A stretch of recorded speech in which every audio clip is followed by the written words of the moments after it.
Assalamualaikum warahmatullahi wabarakatuh. Kami dari Kumpulan 4 akan membentangkan tentang tajuk Pendidikan dalam Masyarakat Digital dan Penyelesaiannya menurut perspektif etika dari pelbagai peradaban.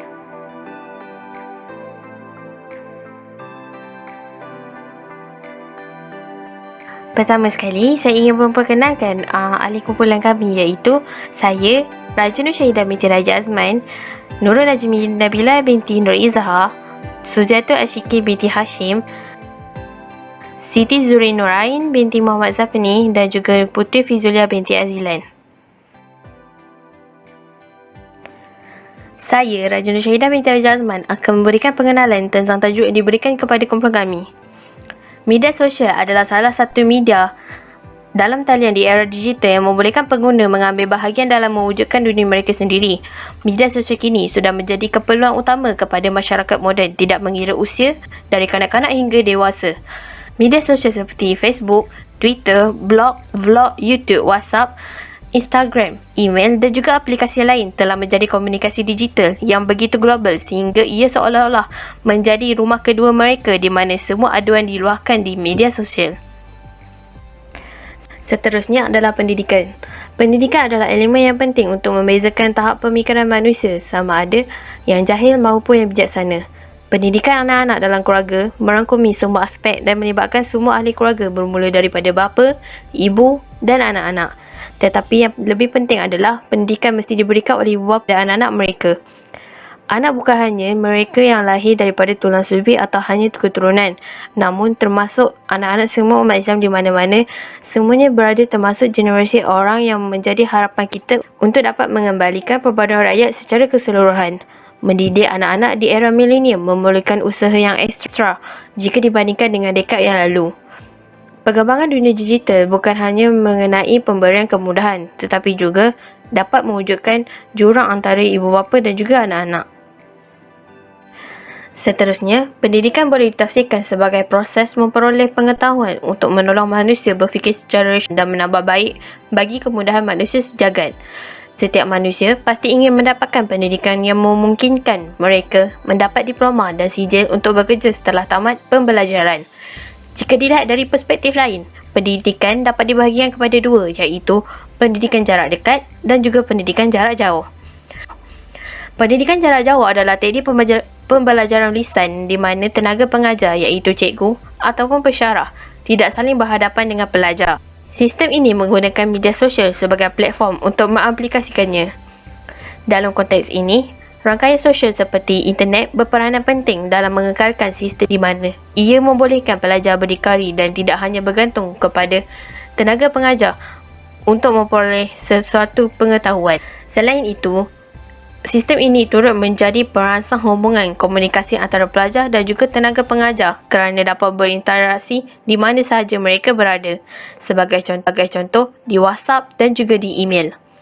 Ini dapat memupukkan interaksi pembelajaran antara pelajar dan juga tenaga pengajar, tidak kira di mana juga mereka berada. Sehubungan dengan itu, sistem e-pembelajaran yang lebih dikenali sebagai e-learning yang diperkenalkan oleh beberapa universiti di Malaysia memainkan peranan penting di kalangan pelajar dalam mengakses nota yang diterbitkan oleh pensyarah. Sistem e-pembelajaran juga dapat menjimatkan masa kepada pelajar. Misalnya, pada era teknologi baru, pelajar terpaksa bertemu dengan pensyarah secara bersemuka untuk atau menyampaikan kerja. Dan terdapat masa di mana pensyarah juga terlalu sibuk dan tidak dapat melayani setiap pelajar. Dengan sistem e-pembelajaran, masalah ini dapat diatasi dan sekali lagi dapat menjimatkan masa pelajar dan juga pensyarah bagi mendapatkan atau menyiapkan sesuatu pekerjaan. Faktor tuntutan zaman. Inovasi pembelajaran era digital telah menjadi satu norma baharu pendidikan masa kini dek kerana tuntutan zaman. Metod-metod konvensional masih diguna pakai, namun para pendidik mula memfokuskan penggunaan era digital kerana metod sedia ada sudah tidak relevan dengan peredaran waktu. Hal ini diperkukuhkan lagi dengan kecenderungan generasi masa kini dalam menggunakan teknologi maklumat. Oleh itu, para pendidik telah sebulat suara untuk mempraktikkan penerapan metod baharu iaitu pembelajaran secara atas talian atau dikenali sebagai PDPR. Terdapat beberapa kebaikan PDPR. Yang pertama, dapat menjimatkan masa. Yang kedua, memudahkan proses pencarian maklumat. Dan yang ketiga, menguatkuatkan perpaduan masyarakat. Faktor keselamatan dan kesihatan. Seperti yang kita sedia maklum, dunia masa kini telah dilanda wabak berjangkit iaitu coronavirus atau lebih dikenali sebagai COVID-19. Wabak ini sangat berbahaya kerana boleh membawa kematian.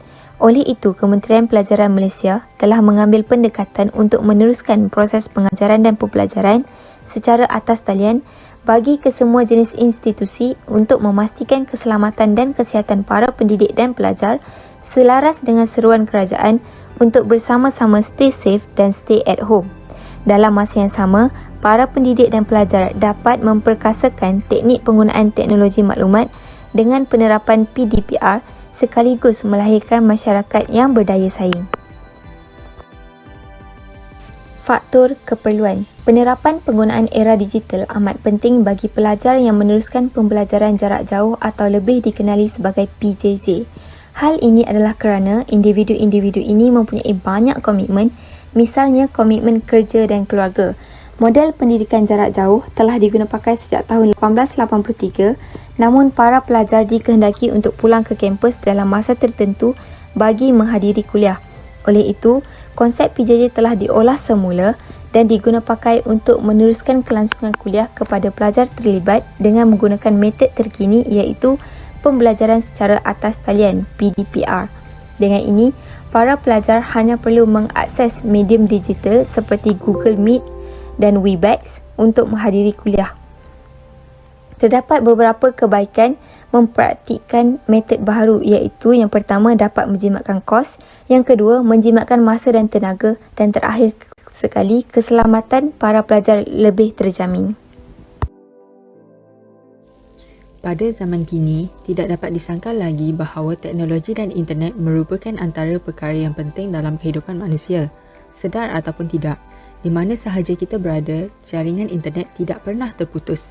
Internet giat digunakan untuk tujuan pekerjaan dan pembelajaran serta menyelesaikan urusan rumah seperti membayar bil dan sebagainya. Namun begitu, terdapat segelintir masyarakat yang menyalahgunakan kemudahan yang diberikan terutamanya dalam bidang pembelajaran. Antara cabarannya ialah plagiat dalam kalangan pelajar. Kita sedar bahawa pembelajaran pada masa kini kebanyakannya dijalankan melalui jaringan internet seperti mencari sumber maklumat dan sebagainya. Akan tetapi, terdapat segelintir pelajar yang menyalahgunakan internet untuk tujuan sebaliknya seperti aktiviti plagiat ataupun meniru hasil kerja orang lain tanpa meletakkan butiran penulis yang sebenar. Hal ini dapat memberi kesan negatif kepada sistem pendidikan di negara kita sekaligus bersifat tidak adil kepada pelajar yang lain. Kedua, antara cabaran seterusnya ialah tiada jaringan internet. Kebanyakan pelajar pada masa kini berada di kawasan yang kurang mendapat jaringan internet menjadikan mereka susah untuk memasuki kelas ataupun memperoleh maklumat untuk tugasan masing-masing.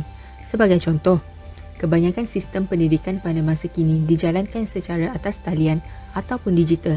Akan tetapi, terdapat segelintir pelajar yang berada di kawasan yang kurang jaringan internet boleh mengakibatkan penurunan terhadap keputusan mereka. Dan yang terakhir, menyalahgunakan kemudahan internet. Internet dapat memudahkan urusan pembelajaran sekaligus menjimatkan masa. Akan tetapi, terdapat segelintir pelajar yang menyalahgunakan internet. Sebagai contoh, menggunakan internet untuk melakukan jenayah buli cyber ataupun cyberbully ataupun menonton filem lucah. Hal ini dapat menjatuhkan imej pendidikan negara serta menjadikan insan yang kurang berkualiti untuk dijadikan pemimpin pada masa akan datang.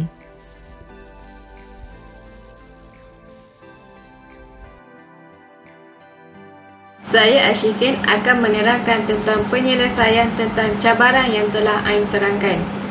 Pertama, tumpuan kepada aspek perpaduan. Kita perlu menerapkan nilai-nilai murni dalam diri masing-masing. Kebiasaannya diberi tumpuan kepada aspek perpaduan, hormat-hormati dan kerjasama. Nilai ini dapat membantu masyarakat untuk berhadapan dengan generasi yang mempunyai teknologi digital yang canggih. Ia sangat penting untuk menjaga hubungan baik antara masyarakat. Di samping itu, dapat memenuhi objektif pengajaran dan pembelajaran yang dilakukan dengan lebih baik serta berkesan. Harapan Malaysia adalah untuk menyelaras pengajaran dan pembelajaran etika dalam masyarakat generasi muda yang lebih jawab, amanah dan adil semasa menjalankan tugas walaupun dalam pendidikan digital. Kedua, digital dapat mempengaruhi kesan kognitif media kepada masyarakat.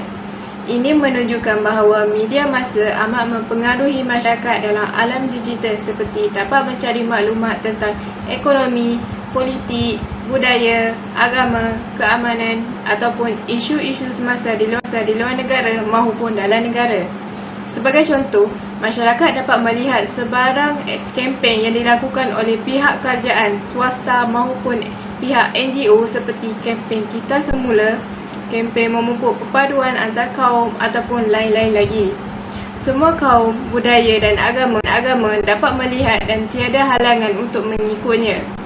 Oleh itu, kita perlu menggunakan media massa ini untuk menarik masyarakat ke arah yang lebih baik kerana dapat menukarkan idea, pendapat dan tentang isu ataupun sebarang aktiviti yang ada di media massa. Ketiga adalah mengaplikasikan teknologi terkini. Media digital memberi kesan baik terhadap budaya hidup masyarakat pada masa kini dan terutamanya dalam dunia pendidikan. Sebagai contoh, semasa PKP, pendidikan secara atas talian sangat digalakkan untuk murid dan pelajar di universiti bagi memastikan semua pelajar dan murid dapat belajar walaupun duduk di rumah. Hal ini dapat meningkatkan lagi penggunaan aplikasi seperti WhatsApp, Telegram, Google Meet, Google Classroom dan lain-lain lagi. Cara seperti ini dapat meningkatkan lagi tahap teknologi negara kita untuk supaya lebih maju dan canggih dalam segi pendidikan. Oleh itu, pada hari ini, pendidikan digital sangat sesuai digunakan terutamanya dengan ada kes COVID-19 di seluruh dunia dan ia sangat berbahaya untuk manusia kerana boleh mengakibatkan kematian. Bagi mencegah wabak seperti ini, Kementerian Pendidikan telah mengarahkan semua pelajar dan murid untuk belajar di atas talian. Kesimpulannya, pendidikan berfungsi untuk membentuk etika dan peradaban bangsa yang bermartabat dalam menempuh tantangan era digital. Pada hari ini iaitu di mana berlakunya situasi pandemik di seluruh negara, khususnya negara kita sendiri iaitu Malaysia, membuatkan semua bentuk pengajaran dan pelajaran dibuat secara alamaya dengan menggunakan segala jenis teknologi digital. Oleh itu, jika kita lihat dari aspek positif, generasi digital ini merupakan generasi yang berfikir secara kreatif dan kritis. Generasi ini sangat terperinci dalam menyelesaikan suatu permasalahan yang terjadi dalam kehidupan seharian. Mereka telah didedahkan dengan teknologi digital dari peringkat awal lagi. Jadi, secara tak langsung mereka dapat menggunakan platform ini untuk meneroka dan mempelajari dalam semua aspek. Selain itu, kemajuan dari segi sains dan teknologi telah memberikan berbagai kemudahan dan kesejahteraan bagi kehidupan manusia. Sekaligus merupakan saranan bagi kesempurnaan manusia sebagai hamba Allah dan khalifahnya. Allah telah menggunakan anugerah kenikmatan kepada manusia yang bersifat saling melengkapi, iaitu anugerah agama dan kenikmatan sains dan teknologi. Kemajuan teknologi moden yang begitu pesat telah memasyarakatkan produk-produk teknologi digital baru seperti telefon, komputer, laptop, internet dan sebagainya. Pendidikan dalam era digital ini memberi kesan yang positif dan juga negatif. Penggunaan teknologi digital ini atas diri sendiri sama ada dapat digunakan secara baik atau tidak. Strategi pembelajaran dalam masyarakat di era digital dapat dilihat bahawa pembelajaran bersifat konvensional atau tradisional kurang mendapat perhatian. Tetapi jika pembelajaran dalam teknologi digital mendapat respon yang baik dari semua pihak. Setiap perkara yang dilakukan ada baik dan buruknya. Oleh itu, semua masyarakat harus menggunakan semua platform sebaik mungkin tanpa disalahgunakan.